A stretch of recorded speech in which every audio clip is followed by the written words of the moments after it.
When you go out with no expectations and you're able to see something in front of you and then come up with an idea for that shot and then capture it, that is your trophy shot. When you see something right in front of you, you have an idea for it, and then you're able to capture it in the way that you want to, that is your trophy shot right there, no matter what it is. Hey, welcome to the Beginner Photography Podcast. I'm your host, Raymond Hatfield, and each week you'll learn tips and tricks from me and some of the world's best photographers on how you can use your camera to capture beautiful images. In today's Rewind episode, we are talking about ways to stay motivated in photography so that your camera does not get put up on a shelf and collect dust. But first, as always, the Beginner Photography Podcast is brought to you by CloudSpot. CloudSpot has everything that you need to build a thriving photography business, impress your clients, deliver a professional experience, and streamline your workflow all in one platform. So grab your free forever account today over at deliverphotos.com and only upgrade when you are ready. You may have heard recently that I was going through a bit of burnout. I was struggling a bit, and it was not necessarily being burnt out on photography. It was kind of the rest of life, right? I realized that I was feeling burnt out because I wasn't utilizing my creative release that is photography. Now, even though I know the power that it has to help me feel my best self and my most creative self, I think that we can all kind of relate to photography being one of the easiest things to just set down first, right? We let the rest of life get in the way. So I thought today's Rewind episode was particularly helpful for those of you who are feeling the same way. It is a number of tips to help you stay motivated in photography so that you don't set down the camera, so that you keep using it and that you do become your most creative self. So today you're going to learn how to prepare for a fresh start. It's not as easy as you think, but it's pretty straightforward. What to capture when you're just kind of going through life, which is particularly helpful in the colder months when you may be just inside more than normal, and how to create more by consuming less. That's a hard one, but again, super powerful. And as always, if you need just a little boost, be sure to come on in to the free Beginner Photography Podcast community. You can share your struggles, share photos, and just share. We're a pretty helpful little community we are. So again, you can join the free community by heading over to beginnerphotopod.com/group. With that, let's go ahead and get on into today's Rewind episode. Today, I'm going to share some motivational tips that I know have not only helped me in the past, but I'm going to actively be doing now to once again get myself back on that horse, to be that person who I want to be the photographer who captures my life so that when I am older and my kids are older, I can go back and look at memories and look at images from my life and have those. So let me just start off by saying it's very easy to get ourselves down because we haven't taken photos in a month, right? I'm serious. In fact, I took a picture of the camera and just how dusty it is. If you want to see how dusty I let my camera get, you can see it in the show notes of this episode. It's terrible. It's horrible. It's no good. It's very bad. So like I said, it's very easy for us to get down on ourselves when we don't go out and shoot for a period of time, right? Because if you've experienced that flow when you're shooting, there's nothing like it, right? You just feel like you and the camera and your environment is one and everything is coming together. And that feeling only comes from when you are actively shooting. So when you take a break and you take some time off and you're not actively shooting, you feel a bit rusty. It feels tough to get back into the groove of things. And therefore, that can be discouraging in and of itself, which can lead you to want to slow down your shooting even more, which will just compound and be very bad. So again, I really want this episode to help you out. I want it to be motivational to you as much to you as it will be for me. So I'm going to share some ideas. Some of them are going to be actionable. Some of them are going to be more high level, right? Now, let me start here. And I don't know if this is even a tip, but I need you to know, and maybe this is just me talking to myself as well, but I'm going to point it at you. I need you to know that there's only one you. There's only one you. And I know that sounds very, maybe cosmic isn't the right word, but very like airy. But what I'm trying to get at here is that because there's only one you, and your photography, the way that you shoot, the things that you shoot, your processes that you put in place come directly from your life experiences. And that means that nobody else can shoot the way that you do. So no matter how much competition there is, you're always going to be able to find a way to stand out as a photographer if you learn how to say what you want to say with your camera. Now that's a conversation in and of itself right there, right? Using the tool itself to be able to say what it is that you want to say. So we're not going to get into that today. But what we are going to talk about is that what I think is important is to actually just shoot as much as possible, right? Because when you do the thing, you're going to realize what works and what doesn't work, and then adjust from there according to your style of photography. So that's the first thing that I want you to know, right? There is only one you, and therefore, if you stay true to yourself and your style of photography, there's no such thing as competition. There's no one else that you should even be comparing yourself to, because the photos that you create are going to be uniquely your own. All right, so motivational tip number 1, and I think that this is what got me excited for the summer in the first place, is that you don't live in a magical location. You don't. Maybe some of you do. Maybe. No, you know what? I will go as far as to say everybody believes that wherever they live, that the grass is always greener somewhere else, right? If you live in LA, oh man, I really wish I lived in New York. If you live in Chicago, oh man, I really wish I lived in Miami. Whatever it is. Wherever you live, you always feel like the grass is always greener and that you don't live in a magical location. And for somebody like me, I live in a suburb of Indianapolis, and my neighborhood is kind of secluded. Like there's no sidewalks that go anywhere else. I mean, there's sidewalks in the neighborhood, but like you can't, walk to the store. You can't walk to other places downtown, which is very much what it was like when I grew up, right? So that can feel like if I only lived in this other place, man, the photos that I could take would be amazing, right? And that's what I was saying earlier. I kind of felt like this summer going out to California, going out to LA, I wrote down all these places I wanted to go and visit and check out and shoot and photograph and see new things. And it didn't happen that way. It didn't happen that way. So when we got back to Indiana, I thought, back in this rut again. But honestly, I've taken some of my favorite photos ever here in Indiana. So the location doesn't mean anything. So for me, because I don't live in a magical location, I have to get over it. Just get over it. It is much better to shoot what's around you than nothing at all, right? Just because you don't live in Hawaii means that you're not going to go out and take photos that you like. You're not going to go out and do this hobby that you love. Like, did you only get into photography because you love looking at pictures of beautiful locations? Or did you get into photography because you love using your camera to tell a story? I'm willing to bet that it is number 2. And number 2 is location agnostic. It does not matter. So really, being able to capture the location in which you live, I think, is one of the most powerful tools in photography. Seeing blog posts of people who live in little rural towns and are able to photograph that everyday life, I don't live that life. So looking at those images is phenomenal to me. It is eye-opening. It's very powerful. And I promise you that photographer thought to himself, what am I doing here? I just live in a little small tiny town. Nobody's going to want to look at this, right? Whereas people who live in, say, an LA or New York, live in a very busy location and think, well, this is just life, right? Everybody lives like this. So they don't necessarily capture that thing. But that's not what's interesting. What's interesting is where you live compared to somebody else. So just because you don't live in a magical location, get over it. Get out and shoot. Okay. Motivational tip number 2. I'm going to give you something right now.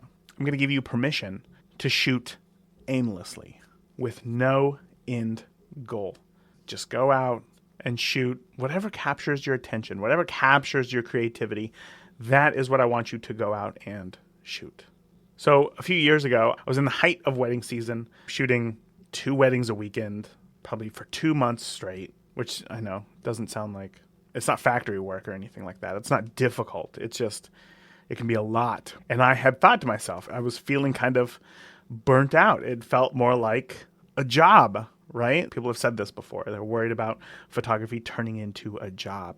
And at that same time, I saw that Red Bull was actually coming to Indianapolis to host a rally car event. And if there's one thing that you need to know about me, I love rally cars. Well, I love loud cars. There's something about the rumble of an engine. There's something about the sound of that high cam angle that is so like low at idle, but when you get going, it is just roaring. I love it. I love the smells. I love everything about automotive sports. So when they were coming to Indianapolis, I thought, hey, you know what? I'm going to apply to be a press photographer, right? Through the Beginner Photography podcast. And they accepted me. Even though I was very clear and upfront about the fact that I never shot motorsports before. But regardless, it was their first event, and it was here in Indianapolis, and I think that they were just like, whatever, just give them a shot. And I had this idea of like, oh man, I can go and capture, if I get there early in the morning, there's going to be a driver who's like really focused about the day, and then it's going to go into the race, and then at the end of the day, they're going to win, and I'm going to capture that story, and it's going to be awesome. And then I thought to myself, what are you doing? This is going nowhere. Like, I have nowhere to publish this. I'm going to go and have a blast, right? I'm going to go and I'm going to shoot aimlessly. I'm going to have no end goal, and I'm going to capture whatever captures my attention and my creativity. And that is exactly what I did. And when I was done with the event, you know what I did? I formatted the memory card because I didn't want to look at those photos as any sort of work. I didn't want to edit the photos. I didn't want to do anything with the photos. I just wanted to use photography as a way to express my feelings again and get into that groove and that mode.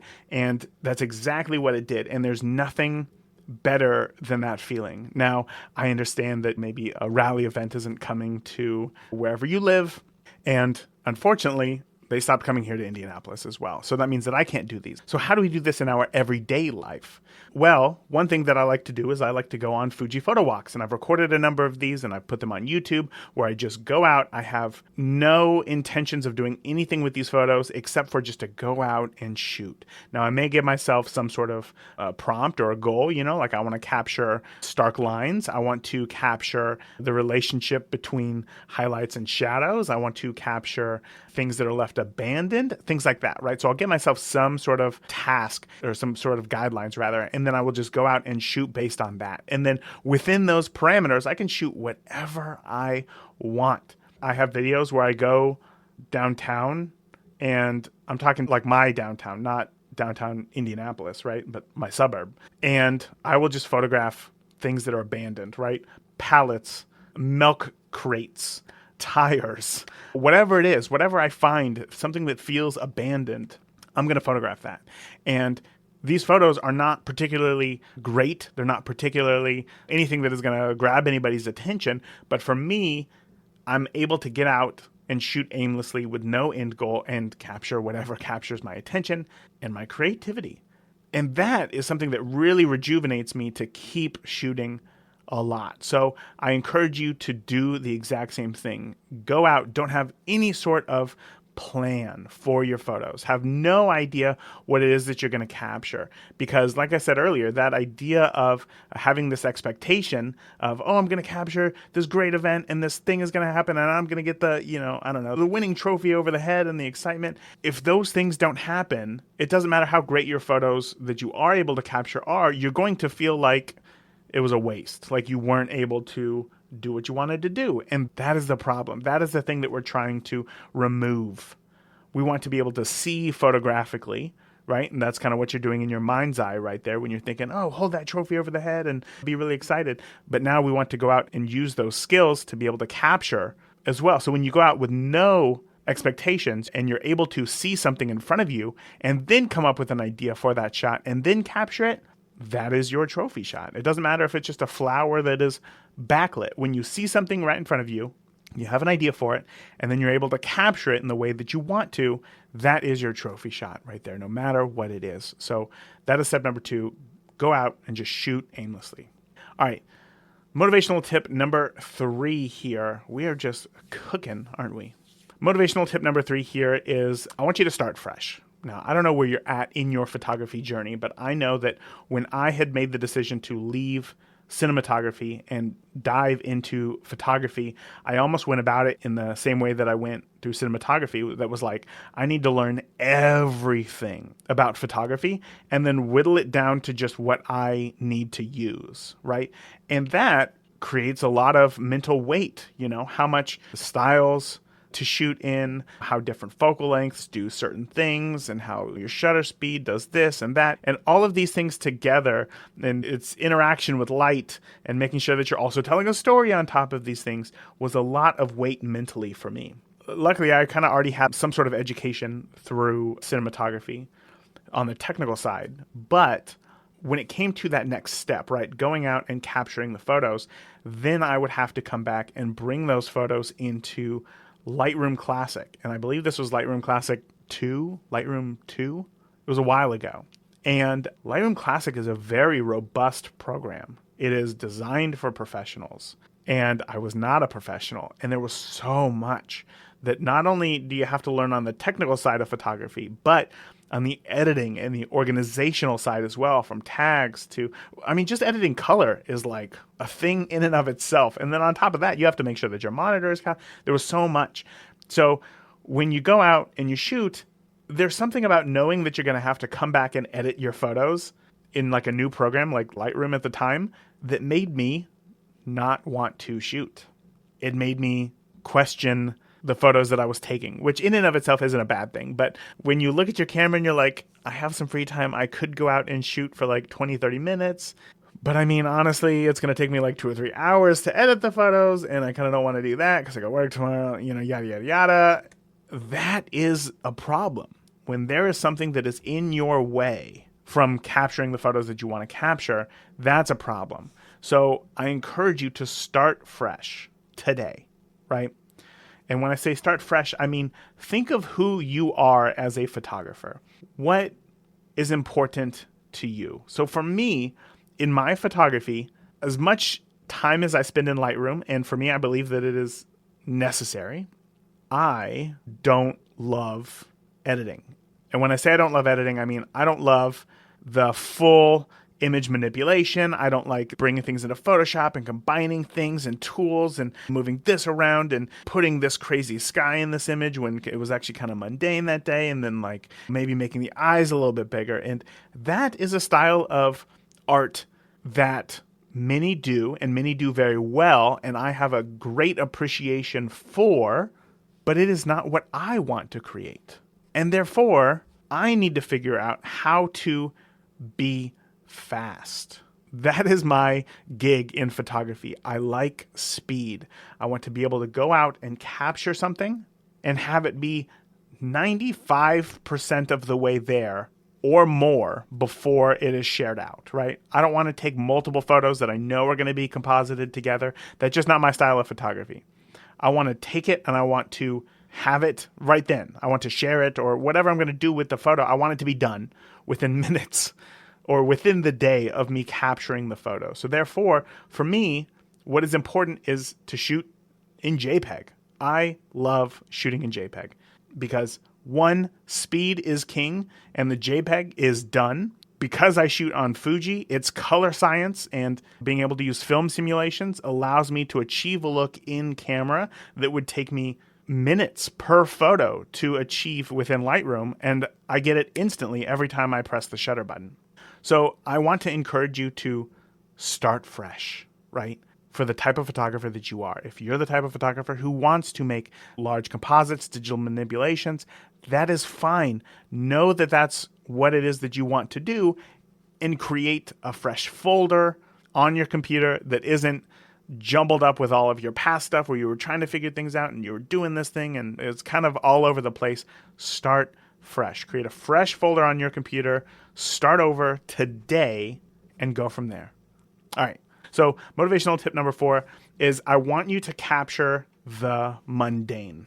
I want you to capture the mundane because, like I was saying, for me, speed is king and I'm a creature of habit, right? So I have to have that motivation. So the more that I can shoot, the more creative I'm going to feel, the more creative I'm going to be. So the more that I can shoot means, because I'm not out all day, every day, because I'm not in a beautiful location, I have to capture the things around me that interest me. So this can be your unique location. Here's an exercise that I'm going to give you. Start every day by taking a photo of your coffee, right? If you drink coffee in the morning, that's probably one of the first things that you do. Wake up, try to take a photo of your coffee. That's going to get you in this mood. I haven't tried this, but I can imagine that that's going to get you in the mood to like, oh, okay, I'm going to start seeing things this way, right? Okay, I got to take a picture of my coffee. Oh, then you look over at your car keys and you're like, oh, wow, look, the light's coming through the window and hitting the car keys. And then you take a photo of that, whatever it is. So start your day off by capturing a picture of your coffee, because we're going to capture the mundane, right? You do coffee every day. Take a photo of your coffee. Take a photo of your car keys. Take a photo of your closet where you grab your shoes and your jacket. Take a photo of your fridge. Take a photo of your toothbrush. Why are we doing this? Again, I really want you to see photographically every single day. And the more of those photos that you can take, and these are the types of photos that I'm going to be capturing going forward, I think those are going to have a lot more weight later on in life. As I'm starting to realize, looking at photos from when the kids were younger, it was like, oh man, I forgot about that toy. And that was like our daughter's favorite toy. She loved that thing. And it made this weird sound that sounded like a mix between, I don't know, a hedgehog and a turtle. We would always make fun of it, and I totally forgot about it until I saw that photo again. So it's those mundane things that we need to be taking more, again, for long-term recall, but also being able to get you in this mindset of daily photography practice, taking photos of those mundane things. All right, motivational tip number 5, and I know I'm going to get a lot of heat from this one, and you might even just press that fast forward 30 seconds a few times, but I'm going to encourage you to shoot in JPEG. I just mentioned this in tip number 3. I'm going to encourage you to shoot in JPEG because it is faster, all right? It feels freeing knowing that you don't have to do any sort of heavy processing before sharing. Here's the thing, okay? So I know that in photography we are taught, oh, RAW is better. RAW has all of the sensor data, so it allows you to edit more stuff. It's an insurance policy. If you screw something up, now you can edit it back and save a photo when you didn't think that you could save it before. I shoot weddings in RAW for that reason, all right? Because I know that when it comes to a wedding, I'm going to be doing quite a bit of editing to my images, and therefore I do want those additional capabilities in being able to edit my photos. But for all of my personal photos, I shoot in JPEG. Because again, for me, the name of the game is speed and it is momentum. The faster that I can be done with a photo, the sooner I can go out and shoot more photos. And that to me is the most important thing. Now, I've been shooting RAW for more than 10 years at this point. And I can tell you without a doubt that my 5D Mark II, which is still a very capable camera, the raw files that I was getting out of my 5D Mark II are inferior to the JPEGs that I'm getting out of my Fuji, even my Fuji X Pro 2, which came out in 2016, which I still shoot with because it is such a tank of a camera. It is a beast. I love it. I don't think I will ever get rid of it, and I'm scared to death of the day that I'm going to have to upgrade. But my point being is that when I bring my photos into Lightroom to put my signature on these photos, right, and make those small adjustments, I've never thought to myself, ever, man, I wish that I had more flexibility in this image. Every single thing that I've ever asked a Fuji JPEG to do, it has been able to do without any argument. It just does it, and it's happy to do it. So that is to say that technology in JPEGs has come a long way over the years. And I think that this idea of shooting in RAW is kind of dead, right? For a lot of use cases. Again, I shoot in RAW for weddings because for me it's an insurance policy. But now that I think about it, I can think of very, very few situations in which I've really had to use it. You know what? The next wedding I'm going to shoot, well, I will shoot it in RAW and JPEG, but I'm only going to edit the JPEGs. And we're going to see what happens. And I guarantee you it is not going to be an issue. Okay, so again, shoot in JPEG for speed, okay? I'm not saying shoot in JPEG forever. I'm just saying maybe for the next 30 days, all of your personal images, shoot in JPEG. See how much faster it is and see how much freer you feel by being that much closer to being done before you're able to share an image or get it out to the world. I know Samantha's listening right now and she's not happy about that, but I'm going to challenge you, Samantha. Do it for just 30 days, personal photos. Let's see how it turns out. I promise you, you're not going to be as disappointed as you think that you are. All right, motivational tip number 6, I want you to go on a walk, right? And this kind of goes back to number 1 now that I think about it. Number 1 is that you don't live in this beautiful location, right? You don't live in this location that immediately brings the craziness of the world that you want to capture to you. Since you don't maybe live in New York or in LA or, I don't know, Hawaii, Alaska, Miami, Chicago, whatever it is, because you don't live in a location like that, you're probably like me. You live in a suburb, you live in a neighborhood. Go on a walk. Take the dog. Take the kids. Walk to the corner store, whatever it is. Because the more that you are out of the house, the more that you are out seeing other things, even if they're things that you've seen before, the more opportunities you're going to have to see new interesting things. Maybe you don't think that anything interesting happens in your neighborhood because you spend all your time at home, inside. I promise you, interesting things happen. Interesting things happen outside of LA, New York, and Chicago, right? Let me put that in there. They happen everywhere, but you have to be outside to see them. So go ahead, go on a walk right now, even if it's just your phone, right, to take photos with. I'm good with that. Go out, take photos, and just see, where it is that you live. Again, when you're outside, you're open, you're going to see those interesting things, and then you can then capture those interesting things. Maybe it's not a taxi cab driving through a puddle splashing something or someone.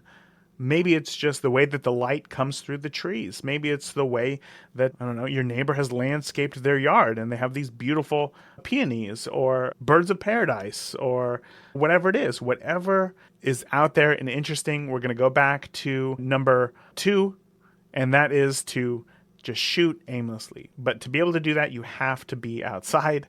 So go for a walk. All right, motivational tip number 7. I'm really excited for this one. Motivational tip number 7 is to consume less and to create more. All right, number 8. No, I'm just kidding. Number 7, right? So we have to go a little bit deeper into this. Consume less, create more. What does that mean? I can tell you by looking at my screen time on my screen time report on my phone that Facebook and Instagram take up a lot of time. I hate that. Because I can't tell you when the last time I saw a photo that really stood out to me on either of those 2 platforms, right? Something about the digital medium perhaps just doesn't really excite me, and it doesn't inspire me to go out and shoot.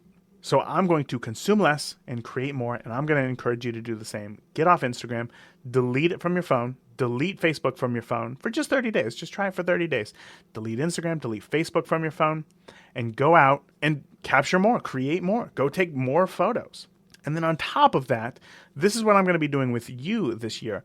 Since you don't have the Instagram to share your photos, since you don't have Facebook to share your photos, what are you going to do? Who cares about the photos that you're taking then, right? What if you go out with some friends or some neighbors or some family and you go out and you take a few photos? How are you going to give those photos to them? What would you do in the past? You would post them on Facebook, you would tag them in it, done. What are you going to do now? I want you to send your photos with CloudSpot. Send an email to your friends with your recent photos. It is an experience to look at a body of work rather than just scrolling past what somebody did last weekend. This is something that I'm really excited about, right? There's this idea that we can either share our photos on a blog or obviously on social media. And because people are already on social media, we just share our photos there or whatever. And it takes a lot of work to get people to your blog so they don't get as many views. But honestly, with whatever algorithm is going, who knows how many people are actually seeing your photos? That's probably not a lot. So imagine if you got an email, right, from your friends saying, hey, we went camping and I took some photos. Here's our camping trip. And you could see it in a succinct album of photos from the start. They're packing up the car, photos of the drive, eating Cheetos, photos of getting to the lake or the camp spot, photos of setting everything up, the adventures that they did, the s'mores, the campfire, the waking up, the making the breakfast, all of those things, going on a hike, packing everything up, going back. This body of work, looking at your friends' photos, is so much more of an experience. And you, as a photographer, should be working towards telling better stories with your images. And there's nothing better than being able to do that and see that in one place. So here's what I'm going to do for you. Technically, it is for me, but I'm going to do this for you. I want you to go to beginnerphotopod.com/318. because in an attempt for me to consume less and create more, I need a little bit of accountability here, right? So I'm going to be posting my photos every single month in a cloud spot gallery. All of the photos that I take throughout the month, right? The photos of my life, the non-commissioned photos, the photos that I need to take outside of work to feel fulfilled as a photographer, right? These are the photos that I'm going to upload every single month to my cloud spot gallery for you to go and see for yourself. And again, that is a way for me to be accountable without having to consume by just going on Facebook or Instagram, where it's going to get lost in the shuffle. I'm never going to see it again. But to create an actual body of work, to create a time capsule, if you will, of what happened in my life through the stories of the images that I am sharing. And I'm going to invite you to take a look into my life, right? Which feels very scary to allow anybody really into my personal life. But I'm going to do it because this is a way, once again, to create accountability. And I can only imagine how great of a resource this is going to be as time goes on and we get older and be able to look back at these images. And that is what photography is about to me. And with CloudSpot, I can just take the photos, right, and then upload them right away, even through Lightroom. So again, I want to invite you to check them out. It's live right now, beginnerphotopod.com/318. Okay, motivational tip number 8. When you go out and you shoot, right, these are personal photos. Maybe you're going on a walk. Maybe you're just going out and you're shooting aimlessly. I want you to try to listen to music. I think we all know music is something that can bring up certain emotions in us. Music is something that can make us feel a certain way. Music can just really get us fired up, right? And when we're actually out and we're shooting, I really think that can change how we shoot. It can change the way that we shoot, the way that we interact with the world. So for me, I can't listen to music with words. I have to listen to like instrumental type music. So if you're on Spotify, I listen to a Spotify playlist called Lush Lo-Fi, Lushlofi. And then there's another Spotify playlist called Brain Food. Both of them are actually by Spotify. Spotify creates these playlists, but they are kind of instrumental, they're kind of electronic, they're kind of very low, they're kind of slow. You're not going to find yourself like rocking your head to it. And I find that when I listen to something that can kind of take up that empty brain space but doesn't have any words, that allows me to think more clearly about what it is that I'm doing, what it is that I'm shooting, what it is that I'm seeing. And it provides almost a sensory deprivation experience while you're out shooting, which just deepens your experience of the photography, of the photos that you're capturing. And it really is something unique and something that you're going to really enjoy. So I encourage you to, when you go out and shoot next time, if you have Spotify, listen to the Lush Lo-Fi playlist or the Brain Food playlist, or if you need words, listen to whatever you want. But those are the two playlists that I listen to, and I think that it really is able to slow me down and look at a better photo before I capture it. All right, motivational tip number 9. As I said, for me, speed is the name of the game. So for the next 30 days, I want you to set your camera to black and white. Not do it in editing. I want you to set your camera to shoot in black and white, right? There's something about looking through the viewfinder and seeing, if you have a mirrorless camera, seeing in black and white. Because we as humans see in color, it's hard for us to imagine seeing the world not in color. So when we change our image settings in camera to black and white, and suddenly we can see through a mirrorless viewfinder in black and white, wow. I cannot tell you how much easier it is for you to see compositions, to see lines, for you to compose an image that is stronger because it is black and white. And because you're focused on composition, once you get that composition, now all you have to do is focus on the moment. And that is a big step forward in your photography. When you realize there's just this feeling of like when you remove one element, being color, and you can focus that attention on everything else that you're doing in a photo, you're going to make a stronger photo. So I would be willing to say that it is impossible to shoot a photo in color and convert it to black and white and make it as powerful as an image that you actually captured in black and white, because it's what's going through your head. It's the way that you see the scene. It's the way that you wait for the right moment. It's the way that you compose the image, which is going to be entirely different. And that's a very exciting feeling. Very exciting feeling. All right. Motivational tip number 10. This is going to be my last one here. All right. Motivational tip number 10. If you have multiple cameras, sell one of them and buy yourself a photo book. As I mentioned, when we went out to California, I brought 8 cameras, and man, that was a big mistake. I've realized that when I have multiple cameras, I get stuck in this decision fatigue. Which camera am I going to bring? Because whenever we go out, I don't want to bring 8 cameras. I just want to bring one camera, which means before we leave, I have to make a decision. And that decision fatigue is not conducive to creativity. If you have more than one camera, if you have multiple cameras, I really want to encourage you to sell one and buy a photo book, because photo books I have found to be very inspirational, very motivating to actually get out and shoot. When I can look at Instagram for an hour and have no additional desire to go out and shoot, but I can look through 2 or 3 pages of a photo book and think, I've got to get out there. I've got to be capturing photos of this caliber.